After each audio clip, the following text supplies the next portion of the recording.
আসসালামু আলাইকুম, সবাইকে ঈদ মোবারক। সবার ঈদের দিনটা কেমন কাটছে সেটা জানি না, কিন্তু আমাদের ঈদের দিনটা কেমন কাটছে সেটা শেয়ার করবো আজকের এই ভিডিওতে। তো চলুন ভিডিওটা শুরু করা যাক। আসসালামু আলাইকুম, সবাইকে ঈদ মোবারক। আজকে হচ্ছে ঈদের দিন সকাল, মানে শনিবার। তো আমরা গোসল করে দিন ঈদগাহ মাঠে যাব ঈদের নামাজ পড়ার জন্য।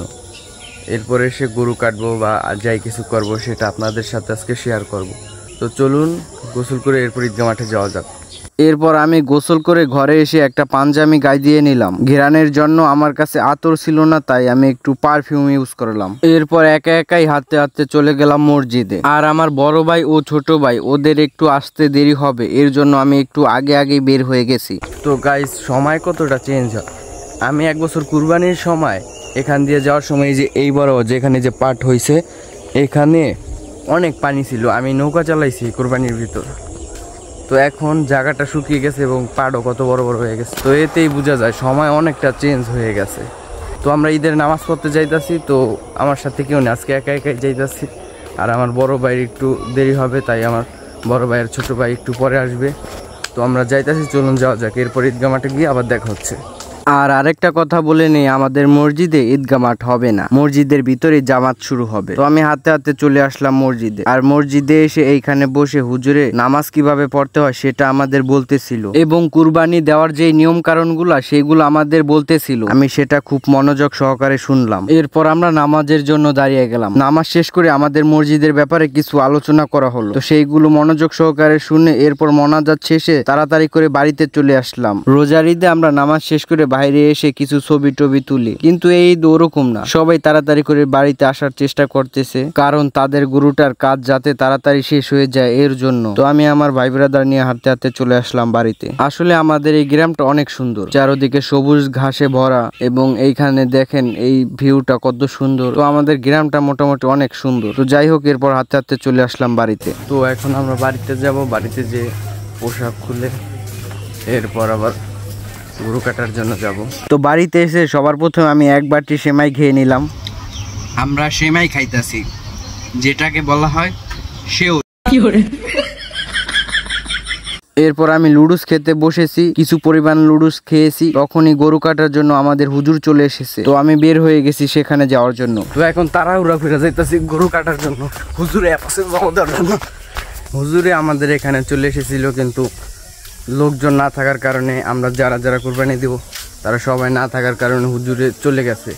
এখন পাশের বাড়ির গরুটা কুরবানি দিয়ে এরপর আমাদের এখানে আসবে গরু কুরবানি দেওয়ার জন্য। তো দেখা যাক, গরু বেশি দেখানো ঠিক না, কারণ এটাকে কেটে ফেলা হবে, এটা রয়ে গেলে খারাপ দেখা যায় লোগা, এই জন্য গরুটা বেশি দেখাবো না। তো দেখি কি হয়।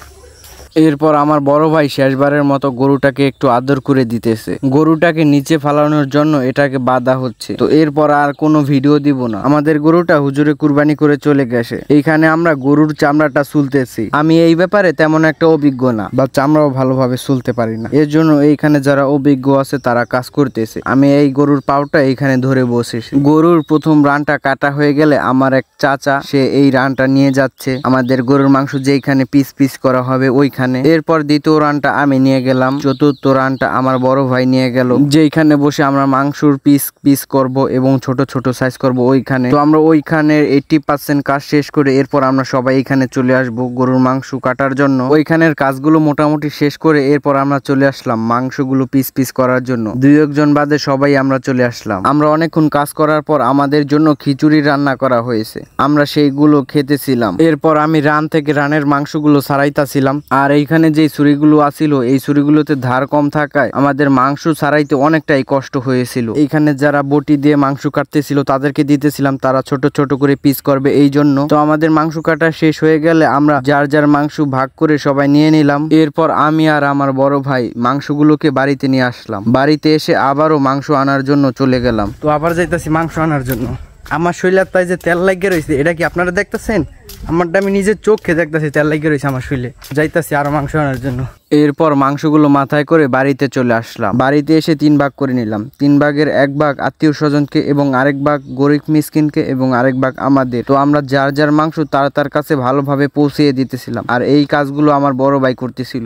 এর কিছুক্ষণ পরে বৃষ্টি নেমে দেয়, তো আমার বড় ভাই বৃষ্টির ভিতর ভিজতে ভিজতে মাংস দেওয়ার জন্য চলে যায়, আর আমি এইখানে গোসল করতেছি। এর কিছুক্ষণ পরে আমার বড় ভাই চলে আসে, তো আমরা 3 জনে মিলে গোসল করে নিলাম এবং ফুটবল খেলে নিলাম অনেকক্ষণ তুরি। এরপর বৃষ্টির ভিতরে আমার আম্মু মাংস রান্না করা শুরু করে দিয়েছে। তো আমরা গোসল টোসল শেষ করে এসে মাংস খেতেছিলাম। মাংস খাওয়া শেষ হয়ে গেলে যেই ঝোলগুলো আসিল সেই ঝোলগুলো দিয়ে আমরা মুড়ি মাখিয়ে খেয়ে নিলাম। তো আমাদের ঈদের দিনটা এরকমই কাটছে। আপনাদের ঈদের দিনটা কেমন কাটছে সেটা কমেন্ট করে জানাতে পারেন। তো আজকের ভিডিও এই পর্যন্তই, আর এরকমই ভিডিও দেখার জন্য চ্যানেলটি সাবস্ক্রাইব করে দিও। বাই।